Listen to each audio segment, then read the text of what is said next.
Hi, welcome to One Word a Day. I'm Sophie, your pilot into the universe of Chinese. We are going to continue our journey of learning just one little bit more of Chinese expressions a day. And yesterday we talked about 宜唱. 议和 is the call and response expression.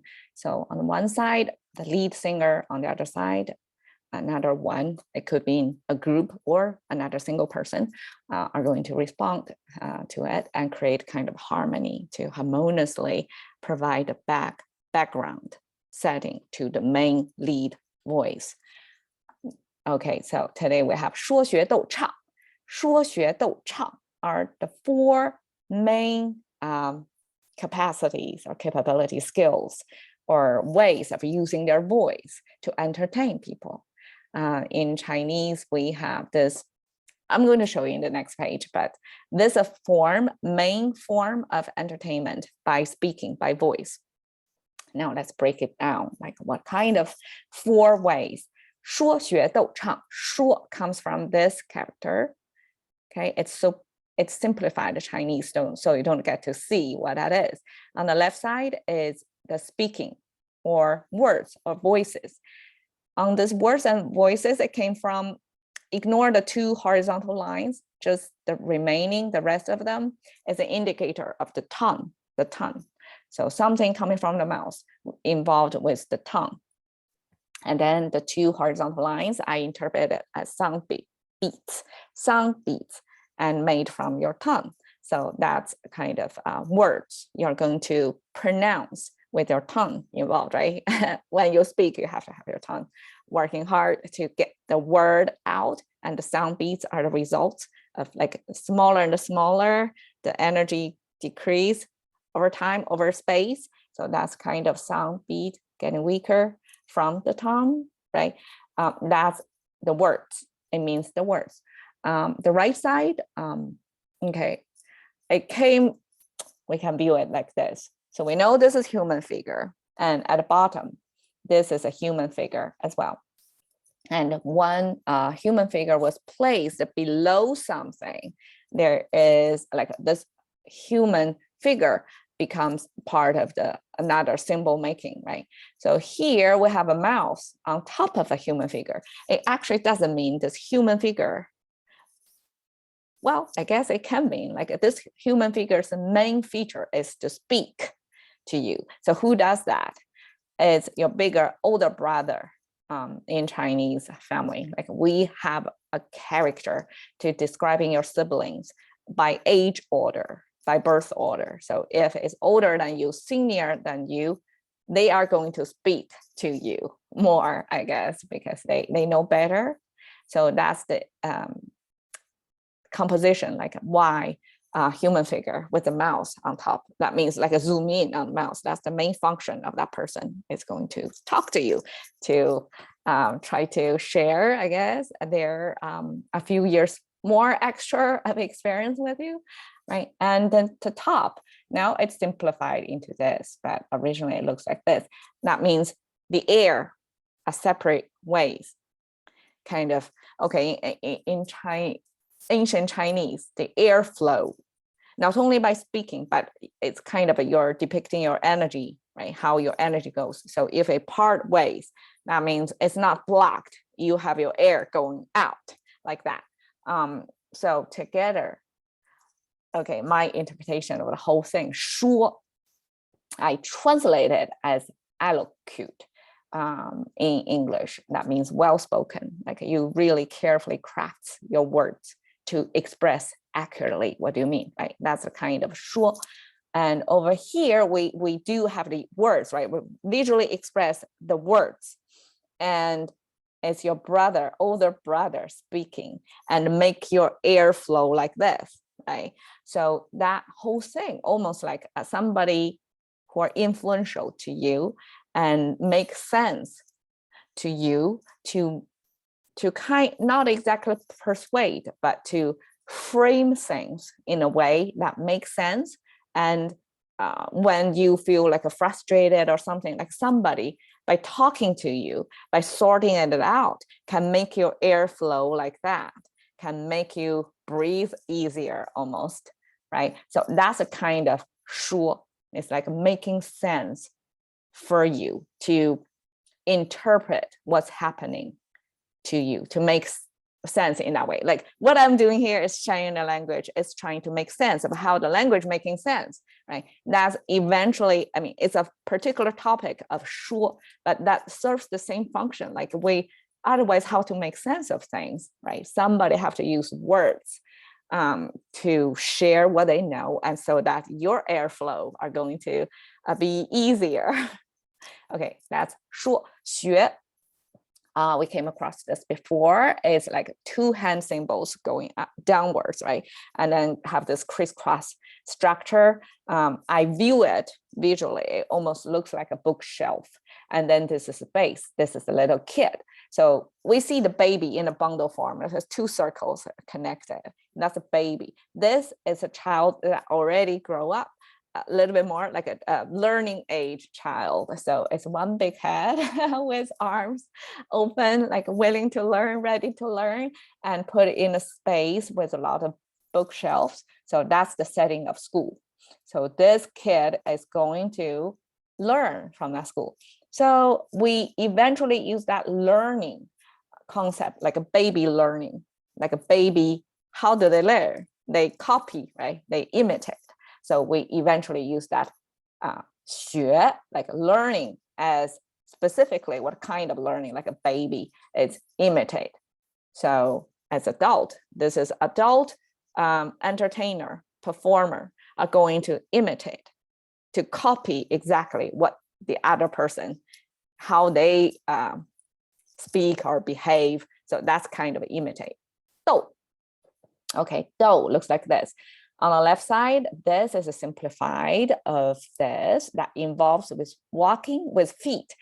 Okay, so eventually I figure out why this is a feet symbol, a foot symbol, actually, one foot. Okay, so these are 3 toes of the foot. So just like hand, we have 5 fingers, but it's too much to express. Sometimes we simplify it to just 3. And this is the arch, the main, portion of your foot, and the 3 toes. But okay, it's kind of a deformed way to express food, but that's a kind of abstract, and eventually that suits writing better, right? We have to visualize food in a certain way, keep the structure, but kind of transform it to suit writing, right? So this is food, and these 3 reoccurring patterns means footprint. So you're walking, supposedly under even pace, not just pace, but a stride, right? So you have an evenly pattern reoccurring. So that means from the food, you have footsteps, and the whole thing would, combine together is walking. And so walking eventually means something over time, right? So reaching spatial wise or temporal wise, like something continuation in a repeated pattern. And that's the kind of what this symbol is going to be used for. And 逗 come from this. It looks kind of like that, right? So the bottom of it is kind of container that hold up something. And I don't know about what this horizontal line hovering over there means. So I guess it's something contained within that container that kind of sticking out. You can see it. So 逗 by itself is a sound maker. It sounds like a 逗, and over here is 逗. So something related to walking, and then 逗.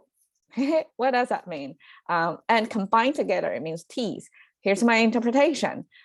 So this temporal spatial sense of walking, continuation of something, right?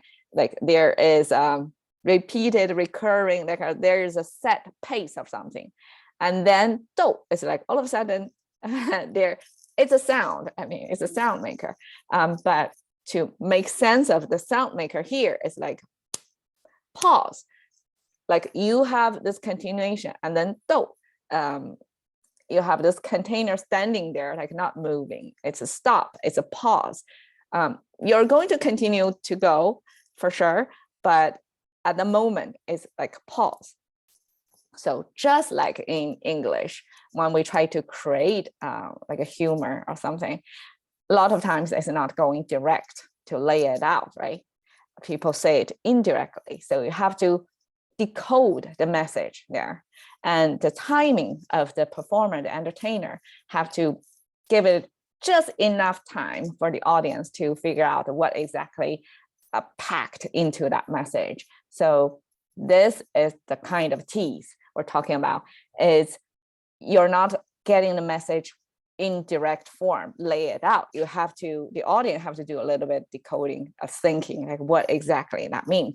Like a lot of times it's a twisted meaning, or saying it indirectly, or sarcastic.